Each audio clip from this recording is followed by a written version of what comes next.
Hai, hello, salam sejahtera Malaysia. Tuan-tuan dan puan yang saya amat hormati.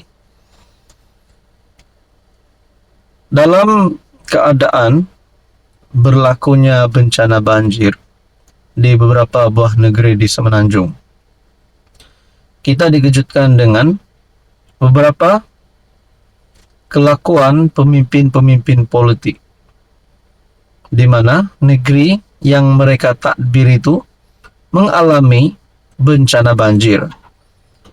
Jadi apakah yang mereka lakukan? Sebelum ini di Terengganu, kita dapat lihat Menteri Besar Terengganu tidak bersama-sama dengan lawatan daripada kepimpinan kerajaan dalam memantau mangsa-mangsa banjir, melihat keadaan banjir di negeri Terengganu. Itu pertama. Dan yang seterusnya, saya mendapat maklumat yang saya terima melalui artikel Harapan Daily. Negeri PN teruk ditenggelami banjir. Hadi sembang pasal sokongan pengundi muda. Manakala perkongsian seterusnya ada berkata, negeri banjir tapi pemimpin PN sibuk berkonvention buat ramai bengang.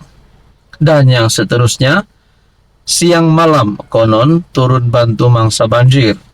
MB Kelantan dihujani kecaman.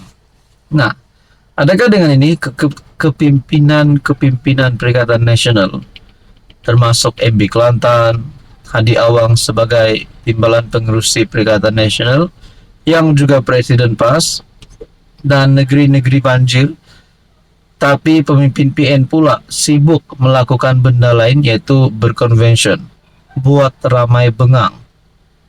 Adakah ini boleh membuatkan kejatuhan kepada Perikatan Nasional?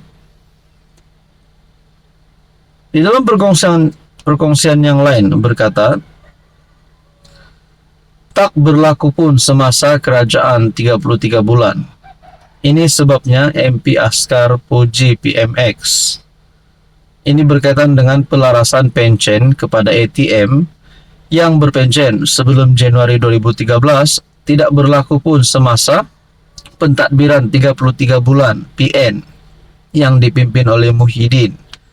Sebaliknya, kenaikan pelarasan pencen sebanyak 15% selepas sistem saraan perkhidmatan awam dilaksanakan itu berlaku dalam kerajaan Madani yang diterajui Datuk Seri Anwar Ibrahim.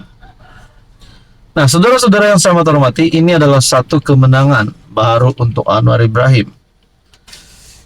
Negeri PN teruk ditenggelami banjir. Hadi sembang pasal sokongan pengundi muda. Mengejutkan ketika banjir teruk melanda, Tan Sri Abdul Hadi Awang tergamak sembang mengenai kehendak PAS mempertahankan kuasa politik dengan berpaut pada sokongan pengundi muda. Presiden PAS berkenaan memberitahu kewajiban parti itu sekarang adalah untuk menyelamatkan orang Melayu dahulu supaya mereka sedar dan insaf serta bersatu untuk mempertahankan kuasa politik. Nah, tuan-tuan dan puan, selepas itu kita ajak kaum lain bersama dengan kita. Alhamdulillah kita melihat perkembangan mutakhir menunjukkan kebangkitan anak muda untuk menyokong kita dalam pilihan raya yang lalu, katanya menerusi platform X. Nah, teman-teman, adakah ini sedikit sebanyak akan membuatkan kehilangan sokongan kepada beberapa pemimpin PN ini sehingga mereka boleh dipecat ataupun tidak lagi menjadi pilihan? Berkaitan dengan ini, apa komen Anda? Halo semua, salam sejahtera Malaysia. Selamat datang ke channel Fels Lifestyle. Akhirnya, setelah rakyat Sabah, negeri Sabah di bawah Bayu, terima berita tergempar berkaitan dengan rasuah ataupun skandal rasuah yang berlaku di Sabah yang melibatkan beberapa nama besar, termasuk juga wakil rakyat daripada Sabah. Dan pada akhirnya perkara ini berpanjangan dan semakin berpanjangan. Baru-baru ini pemberi maklumat tampil mendedahkan video berkaitan dengan skandal ini. Antara dalam paparan video tersebut yang saya sempat lihat adalah rakaman Menteri Keuangan.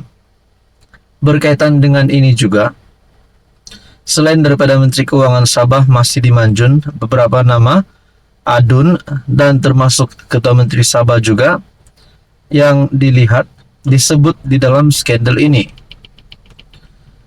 Pemberi maklumat dedah rakaman penuh skandal rasuah Sabah. Satu tulisan yang saya lihat di media sosial melalui Syabuddin Husin. Dalam perkembangan terkini skandal rasuah yang didakwa berlaku di Sabah, pemberi maklumat mendedahkan rakaman video penuh yang melibatkan beberapa adun. Pemberi maklumat mendakwa video itu merakam perbincangan mengenai pemulangan uang suapan yang diberikan kepada ahli politik untuk mendapatkan sokongan bagi permohonan lesen penerokaan perlombongan. Rakaman tersebut yang dibuat pada Januari tahun ini berlaku selepas pembatalan lesen itu. Pendedahan video-video ini dibuat tidak lama selepas peguam terkenal Muhammad Syafi Abdullah mengumumkan penglibatannya dalam kes ini. Terdapat 3 perkongsian video di sini yang Anda boleh lihat melalui Syabuddin Husin. Saudara-saudara, di dalam perkongsian ini ada satu persoalan yang paling utama. Kenapa dedah pada media bukan SPRM?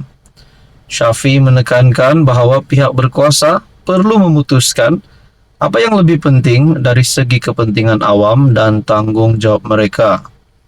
Ketika ditanya, mengapa pemberi maklumat memilih untuk mendedahkan video kepada media dan bukan SPRM yang berjanji untuk meneliti permintaannya, Syafi mengaitkannya dengan defisit kepercayaan.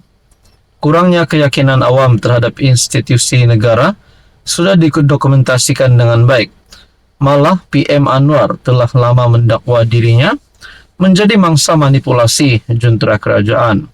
Bekas Perdana Menteri lain, termasuk Mahathir, juga pernah membuat dakwaan serupa. Terdahulu, pemberi maklumat mendedahkan 4 video. 2 daripadanya melibatkan timbalan Ketua Menteri II, Syahilmi Yahya, dan adun Tempasuk yang telah disunting. 2 lagi video penuh adalah mengenai bekas Ketua Eksekutif SMM John T. Enggihon dan adun Kemabong Rubin Balang. Pemberi maklumat menjelaskan bahwa dia tidak menawarkan rasuah kepada Rubin dan video tersebut mendokumentasikan rundingan mereka untuk menggunakan syarikat milik anak-anak adun itu. Pendedah maklumat memberitahu Malaysia Kini bahwa SPRM belum menghubungi walaupun sudah merakamkan kenyataan beberapa adun. Dia juga berjanji akan memberikan kerjasama.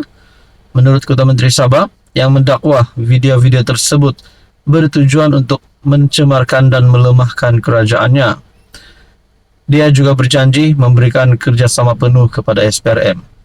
Tapi kenapa di sini dikatakan pendedah maklumat memberitahu Malaysia Kini bahwa SPRM belum menghubungi walaupun sudah merakamkan kenyataan beberapa adun. Nah, berkaitan dengan ini banyak sangat cerita, banyak sangat spekulasi yang boleh dibuat, tapi kita nantikan saja apa keputusan terkini. Tapi satu persoalan yang paling utama, yang paling dinantikan rakyat Sabah adalah sekiranya kepimpinan tertinggi Kerajaan Negeri GRS di Sabah memang terlibat, termasuk Ketua Menteri Sabah, timbalan Ketua Menteri Sabah dan juga Menteri Keuangan. Kalau benar-benar terlibat di dalam rasuah ini, rakyat Sabah sudah pasti tidak mahu lagi pemimpin yang kotor. Di dalam ruangan komen channel ini pernah berkata, mereka mahu pemimpin yang bersih, tidak kotor. Adakah dengan ini, Ketua Menteri Sabah yang baru nanti bersedia untuk menggantikan Haji G sekiranya Haji G digulingkan? Semua ini menjadi persoalan. Saudara-saudara, teruskan bersama di dalam channel ini.